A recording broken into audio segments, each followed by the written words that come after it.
Hello guys, good evening. कैसे हैं आप लोग? आई होप आप लोग बहुत अच्छे से होंगे, बहुत मज़े में होंगे। और अपने ब्लॉग में फिर से आप लोगों का स्वागत करती हूँ। आशा करती हूँ बहुत मस्त होंगे, स्वस्थ होंगे। और देखिए, जो कल गेहूँ मैंने फैलाए थे तो आज धूप हो गई थी, तो मॉर्निंग में फैला दिए थे उसे। अब शाम के टाइम फटकने आई हूँ। मौसम तो आज भी उसी तरह का है। जा रही हूँ उसको फटकने के लिए। तो यहाँ पर आप लोग देख सकते हैं कि मैं गेहूँ फटकने जा रही हूँ और गेहूँ साफ़ कर लूँ। मौसम भी इस तरह का हो रहा है तो थोड़ा सा ज़्यादा सही हो जाएगा। और वैसे भी बारिश शुरू होने वाली है ना, तो बारिश से पहले ही साफ़ करके सब रख लो, स्टोर करके रखना चीज़ें, तो कभी परेशानी हो ही नहीं सकती है। और फिलहाल आज गेहूँ सूख गए हैं क्योंकि मॉर्निंग टाइम में ना धूप बहुत अच्छी थी, पर शाम होते होते है 3-4 बजे से बादल आने शुरू हो गए हैं। और इस टाइम देखिए, अभी 5 बजे के लमसम का टाइम है और देखिए बादल कितने ज़्यादा आ गए हैं। अब मौसम काफ़ी ख़राब लग रहा है। अब वैसे भी धूप चली गई है, तो अब सब इसको उठाकर मैं नीचे ले जाऊं, फिर नीचे साफ़ करूं, तो ये मुझे अच्छा नहीं लगता है। तो उससे अच्छा है कि मैं यहीं पर छत पर उठाकर मतलब इसको समेट के और इसको फटक के रख दूंगी। और जो धूल मिट्टी या कुछ भी कूड़ा कबाड़ होता है ना, तो वो हट जाएगा। तो जब भी पिसाना होगा ना, तो ये एकदम साफ़ सुथरा गेहूँ रखा रहेगा। और यहाँ से बोरी में भर के और नीचे जाके टंकी में रख दूँगी। उससे क्या होता है ना कि जब भी हमको ज़रूरत पड़े, फिर मौसम ख़राब हो या तबीयत ख़राब हो, कोई फ़र्क नहीं पड़ता है। हमारा सामान ऑलरेडी से तैयार हो रहता है जब, तो कोई भी परिस्थिति हो, कैसी भी समस्या हो, तो फिर हम मतलब उठा के बस दे देते हैं कि बस इसको पिसाना है। तो इस वजह से मुझे ना 2-4 बार करने वाला काम बिल्कुल भी नहीं पसंद आता है।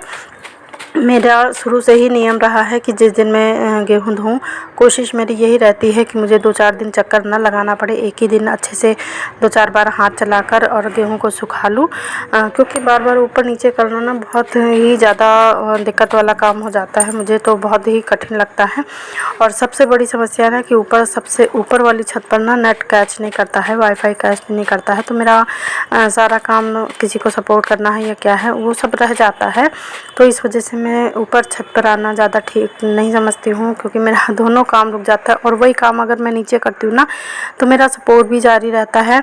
और किसी का वीडियो देखना है या फिर कुछ खुद भी जो वीडियो वगैरह डालना होता है, तो ये सब काम छत पर नहीं हो पाते हैं। नीचे दोनों काम एक साथ साथ होते चलते हैं।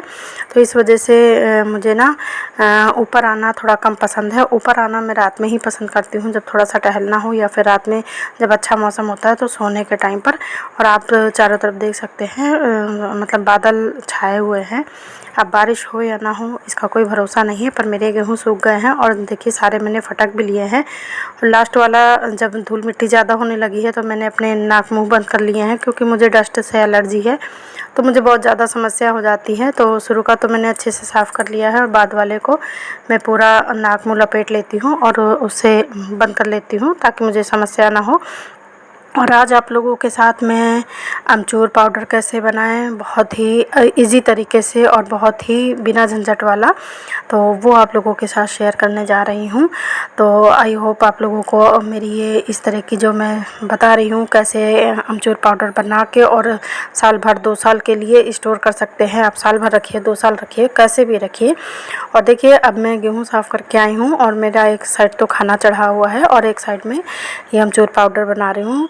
तो वैसे नेचुरली जो लोग दादी नानी के ज़माने से बनाते चले आए हैं, तो वो ये होता है कि जो कच्चे आम होते हैं इनको छील लेते हैं। छीलने के बाद इनको चारों तरफ से पतले पतले फाके इसके निकाल लिए जाते हैं और इसकी गुठली फेंक दी जाती है।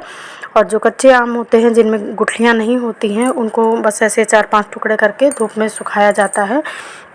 तो उसमें क्या होता है ना कि 15 दिन लग जाते हैं करीब उसको सुखाने में, फिर साल भर उसको धूप दिखाना होता है। तो इस तरह अमचूर पाउडर तैयार होता था। पर आज मैं आप लोगों को जो ये बता रही हूँ कि किस तरह मैं अमचूर पाउडर बनाती हूँ, तो ये ना बहुत ही सेफ़ और बहुत ही इजी तरीका है। और इस तरह अगर आप लोग भी बनाएंगे ना, तो मैं तो सालों से यूज़ करती चली आई हूँ, इसका बहुत ही अच्छा रिज़ल्ट आया है। अब आप लोग भी इसको बनाइएगा और बताइएगा मुझे कमेंट में कि ये रेसिपी आपको कैसी लगी, मतलब ये विधि कैसी लगी अमचूर पाउडर बनाने की। तो देखिए, इसके लिए जो चोपी वाला हिस्सा होता है उसको हम हटा देते हैं। आप चाहें तो इसको छील सकते हैं, बट मैं अचार की तरह इसको छिलके सहित डालती हूँ। जैसे अचार हम लोग बनाते हैं तो छिलका नहीं हटाते हैं, उसी तरह मैं अमचूर बनाऊंगी तो इसका छिलका नहीं हटाऊंगी। बहुत से लोग कलर वाइट करने के लिए इसका छिलका हटा देते हैं, पर मेरा मानना है कि छिलके सहित जो चीज़ें हम खा सकते हैं उनको खाना चाहिए, क्योंकि उनमें भी खूब अच्छे खासे विटामिन्स वगैरह होते हैं। तो यहाँ पर जो हल्का पका आम है वो भी चलेगा, बहुत ज़्यादा पका नहीं होना चाहिए, और बाकी तो एकदम कच्चा हो वो चलेगा। तो यहाँ पर मैंने धो के रख दिए हैं। बस चोपी वाला जो हिस्सा होता है, जो आम का चोप होता है वो निकलता है तो काला काला लग जाता है या पत्तियों के दाग हैं, बस वही चीज़ हमने हटाई है। और गुठली के चारों तरफ से पूरा आम, जो कच्चा आम है, इसको पूरा निकाल लिया है। और सारे आम को पहले इसी तरह छील लेंगे। तो चलिए पहले सारे आम का गूदा मैं निकाल लेती हूँ।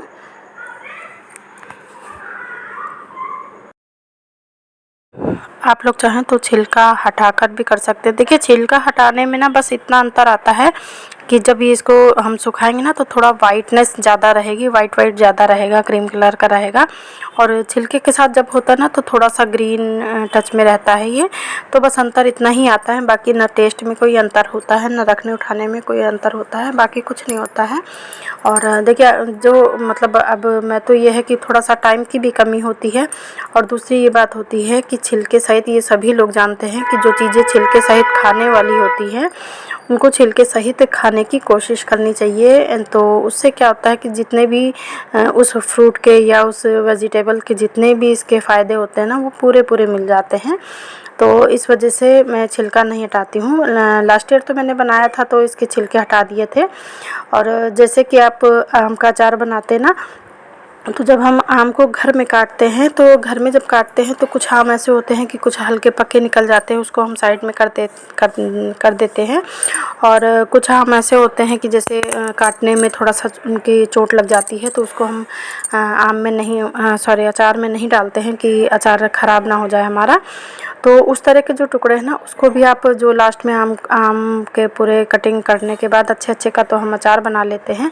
और जो बाद में जो चोट लगे वाला हिस्सा होता है या हल्का पका वाला हिस्सा होता है या टेढ़ा मेढ़ा हो जाता है जो हम बाहर कर देते हैं, उनको सबको ना इसी तरह, जैसे ये मैं बता रही हूँ इसी तरह उससे भी अमचूर पाउडर बनाया जा सकता है। लास्ट ईयर तो मैंने ऐसे ही बनाया था, और किस तरह बनाया था मैं लिंक दे दूँगी, आप लोग उस वीडियो को भी जाकर देख सकते हैं। मैंने उसको कैसे बनाया था, मैंने पिछले साल जो मैंने बनाया था ना तो इसी तरह से बनाया था। तो यहाँ पर देखिए लगभग सारे आम मेरे ऐसे जो गुठली है उनको बाहर कर दिया है, और जितना भी दाग वाला हिस्सा होता है ना वो सब हटा दिया है। और ये देखिए ये लास्ट वाले मैंने छोड़ दिए हैं क्योंकि देखिए पक रहे हैं, इनको हाथ से दबाने में ही लग रहा है कि ये ज़्यादा पके हैं। तो जितना भी आम है तो मैंने इनको सबको निकाल लिया है, आराम से काट लिया है। तो ये इतने कटोरे में है। अब इनको मिक्सी के जो जार है तो यहाँ पर मैंने बड़ा वाला जार लिया है, इसमें ट्रांसफ़र कर दिया मैंने। और देखिए जब हम ये तुरंत का गीला अगर आम होता है तो कोई दिक्कत नहीं, आराम से पिस जाता है। मेरा आम 2 दिन 3 दिन का पुराना हो गया है, थोड़ा थोड़ा पकने लगा है, आप लोगों ने देखा है। तो इसकी जो नमी है ना वो कम हो गई है। तो आप इसका ना अब इसको पीसेंगे तो महीन पेस्ट बना लेंगे। और अगर मतलब आप पहली बार तो आप ऐसे ही पीसेंगे, जितना पीसना होगा वो पिस जाएगा, और छोटे छोटे टुकड़े कर लेंगे इसको। तो और फिर जब अच्छा पेस्ट बनाने के लिए जब ये ना पिसे तो इसमें थोड़ा मतलब 2-2 4-4 चम्मच करके इसमें पानी डालते जाएंगे। कोई दिक्कत नहीं होती है, कोई परेशानी नहीं, बस ये है कि पानी थोड़ा थोड़ा हमें डालना है। हम इकट्ठा अगर पानी डाल देंगे ना तो ये बहुत पतला हो जाएगा तो बेकार हो जाएगा। तो इस वजह से 2-4 चम्मच करके 2-2 4-4 चम्मच करके पानी डालेंगे। देखिए मैंने 2 बार इसको पीसा है तो ये अच्छा सा पेस्ट हो गया है। पर अभी भी इसमें चलाकर इसको मैंने देखा है तो कुछ इसके टुकड़े ऐसे लग रहे हैं कि अभी हैं इसमें मोटे मोटे से। तो 2-3 चम्मच पानी डालकर मैं इसको और अच्छा सा पेस्ट बनाऊंगी। बस ये है कि इसका पेस्ट अच्छा सा बनना चाहिए, बाकी अगर कुछ टुकड़े रहते हैं तो भी चल जाता है, पर अच्छा पेस्ट बना रहेगा ना तो पाउडर बनाने में बहुत ही अच्छा रहता है और इसको उठाने रखने में भी बहुत आराम रहता है। और देखिए रात के टाइम मैं बना रही हूँ इसको। आप कहेंगे कि धूप में कैसे सिखाएंगे, तो इसको धूप में रखने की भी ज़रूरत नहीं है। ये ऐसा अमचूर पाउडर बनेगा कि इसको आप बिना धूप के भी, मतलब जिस टाइम हम बनाएंगे उस टाइम हमें धूप की ज़रूरत नहीं है, बाकी बाद में तो हर चीज़ को धूप दिखानी ही पड़ती है कीड़े से बचाने के लिए, तब आप रख सकते हो। अब देखिए अच्छा सा पेस्ट बन गया है, आप लोग पेस्ट देख सकते हैं कितना अच्छा बना है। इसके बाद मैंने एक पॉलीथीन ली है उसमें आप चाहें तो तेल लगाइए, चाहे ना लगाइए, ये आराम से निकल आता है। बस क्या है, इसको ना जैसे हम आलू का पापड़ बनाते हैं ना, तो उसमें दबाकर फैलाते हैं, इसमें बस ऐसे ही हाथ से या चम्मच से आप ऐसे ही डालते जाइए और फैलाते जाइए। बस इस बात का ध्यान रखिएगा कि बहुत पतला नहीं करना है। अगर आप, जैसे कि जिन लोगों ने आलू का पापड़ बनाया होगा वो लोग जानते होंगे कि बहुत पतले पापड़ जब हम बना देते हैं तो वो सूखने के बाद बिल्कुल पतले ही हो जाते हैं और उठाने के लायक भी नहीं बचते हैं। तो सेम प्रोसेस इसमें भी है। तो आप इसको ना थोड़ा सा मोटा मोटा इसको डालेंगे, जैसे कि हम रोटी बनाते हैं उससे मोटा इसको डालेंगे और इसको रात भर, अब देखिए मेरा इस टाइम करीब 9 या 10 का टाइम था जब मैं डाल रही थी और पूरा मैंने डाला है। उसके बाद खाना बनाया है, आपको दिखा रही हूँ। देखिए रात के 11 बज गए हैं और ये पंखा मेरा चल रहा है। तब तक मैंने ऊपर वाला फ़ैन चला दिया था, उसमें ये सूख गए हैं और एक का थोड़ा सा पतला हो गया है, दूसरा वाला मोटा है। अब मॉर्निंग में इसको दिखाऊंगी कि रात भर फ़ैन चलेगा। ये पूरी रात तो पंखे में ये सूखा मॉर्निंग का टाइम है। मैंने यहीं पर अपनी सिलाई मशीन के ऊपर रख दिया था और रात भर पंखा चला था तो उसमें सूख गया है और थोड़ी सुबह थोड़ी सी हल्की सी धूप दिखा दी है और ये अपने आप निकल आया है। ये देखिए, ये अपने आप निकल आया है। अब इसको आप किसी भी टाइम धूप दिखाइए, कैसे भी रखिए, कोई दिक्कत नहीं होती है। और ये देखिए दूसरा वाला, ये थोड़ा सा पतला हो गया था, जैसे कि मैंने कल भी बताया था कि इसको ज़्यादा पतला नहीं करना है। वैसे इसने भी अपनी जगह छोड़ दी है, आराम से निकल आया है। आप लोगों ने देखा था बिना तेल लगाए ये बहुत आराम से निकल आया है। ये देखिए, इसको थोड़ा मोटा ही बनाएंगे ना तो ज़्यादा ठीक रहेगा। ये अब ये हमारा भी थोड़ा सा रखने लायक हो गया है और जब भी आप तेज़ धूप देखें इसको दिखाते जाइए और एयर टाइट में जो पॉलीथीन आती है उसमें आप रख दीजिए इसको स्टोर करके। और जब मन हो, पूरे का काम हो तो पूरा आप पीस लीजिए।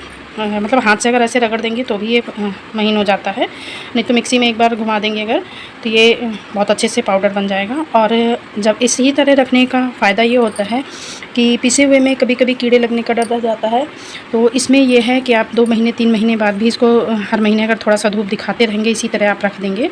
और जो एयर टाइट पॉलीथीन आती हैं या टी शर्ट वगैरह लो या नमकीन की पॉलीथीनें देखो ज़िप वाली जो आती हैं उनमें आप रख देंगे इसको और महीने 2 महीने में आप धूप दिखाते रहेंगे तो इसी तरह रखा रहेगा। और जब ज़रूरत हो तब आप इसे पीस लीजिए तो बिल्कुल आपका अमचूर पूरे साल काम करेगा। कोई कीड़ा नहीं, कोई फंगस नहीं, कुछ भी नहीं। बस ये है कि बीच बीच में आपको धूप दिखाना है। जो पुराना दादी नानी का तरीका था उसको पीसने में बहुत दिक्कत होती फिर है। पीसो फिर छानो, इस तरह करना पड़ता है। इसमें ऐसी कोई दिक्कत नहीं आएगी। और दूसरी बात यह है कि पीसे वाले को हम धूप नहीं दिखा सकते हैं कीड़ा वीड़ा लगने पर, और इसको हम धूप दिखाते रहेंगे। और आप साल 2 साल 3 साल चाहे जब चाहे तब आप इसको धूप दिखाइए और यूज़ कीजिए। तो मेरा ये अमचूर पाउडर बनाने का ये कहाँ तक आपको अच्छा लगा वीडियो, ये कैसा लगा ये कमेंट में ज़रूर बताइएगा आपको कैसा लगा। और देखिए रात में यहीं बनाया था, यहीं रख दिया था। और बस अभी तो हमारे यहाँ बारिश हो रही है, तो बारिश में हम अभी नहीं दिखा सकती हूँ धूप, पर 1-2 दिन में इसको थोड़ी सी धूप दिखा दूँगी और उसके बाद ना मैं इसे पैक करके रख दूँगी। फिर जब मुझे ज़रूरत होगी तब मैं आप लोगों के साथ शेयर करूँगी और दिखाऊँगी। और अच्छे से आपको मेरा वीडियो देखना है तो लास्ट ईयर का मेरा इसी तरह अमचूर पाउडर बनाने का वीडियो पड़ा हुआ है, तो आप लोग उसको देख सकते हैं। मैं लिंक और यहाँ पर देखिए 1 दिन का धूप दिखा दिया है मैंने अमचूर पाउडर को। और ये जो टी शर्ट की, ये मेरे बेटे की टी शर्ट आई थी उसकी पॉलीथीन है, तो ये जिप लॉक पॉलीथीन है, इसी में मैंने रख दिया है पैक करके। और 2-3 महीने बाद फिर से धूप दिखा दूँगी तो कोई कीड़ा कोई फंगस नहीं लगेगा। और जब मुझे ज़रूरत होगी तो इसी से निकाल कर और पीस लूँगी। ये वीडियो कहाँ तक आप लोगों को अच्छा लगा कमेंट में ज़रूर बताइएगा। Bye bye.